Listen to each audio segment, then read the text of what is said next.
menantang. Tapi Muhammad Sufi dia pun sering menyendiri di gondok, memohon petunjuk kepada Allah. Hingga suatu malam saat Nabi berusia 40 tahun, datanglah sosok bercahaya, yaitu malaikat Jibril. "Iqra, bacalah." "Tapi aku tidak bisa membaca," jawab Nabi Muhammad gemetar.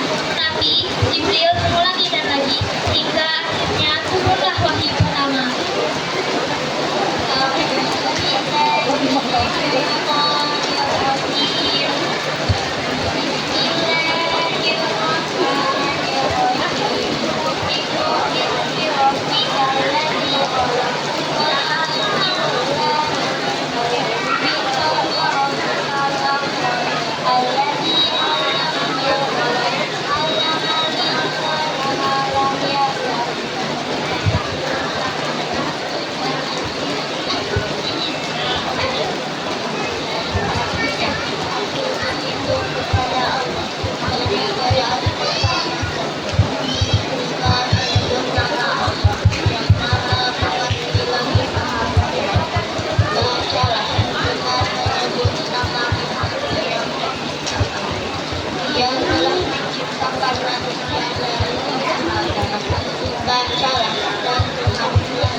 Sejak saat itulah Nabi Muhammad diangkat sebagai rasul.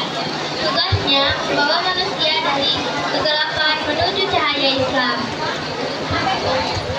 Dicaci, dilempari, diusir, tapi tetap memaafkan. Saat Nabi mulai berdakwah, apa yang terjadi? Apakah orang-orang percaya? Tidak.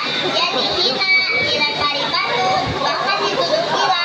Tapi Nabi Muhammad tidak pernah membalas dengan marah. Dia sabar, dia memaafkan. Pernah seorang nenek tua rutin melemparkan sampah ke atas kepala Nabi saat beliau lewat di depan rumahnya. Tapi suatu hari sampah itu tidak ada. Nabi bertanya, "Kenapa hari ini tidak ada sampah?" Ternyata si nenek sedang sakit. Nabi pun menjenguknya. Sang nenek menangis dan berkata, "Kau benar-benar utusan Allah." Hijrah dan membangun peradaban.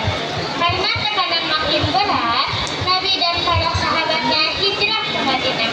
Di sana, beliau membangun masyarakat yang adil, damai, dan saling menghormati. Orang Yahudi, Nasrani, dan Muslim hidup berdampingan. Beliau menjadi pemimpin, bukan hanya pemimpin agama, tapi juga pemimpin negara. Ia mengajarkan bahwa semua manusia sama di hadapan Allah dan membedakan hanyalah ketakwaannya. Fathu Mekah saat musuh dimaafkan. Beberapa tahun kemudian, Nabi kembali ke kota kelahirannya, Mekah, dengan ribuan pengikut. Apa yang ia lakukan?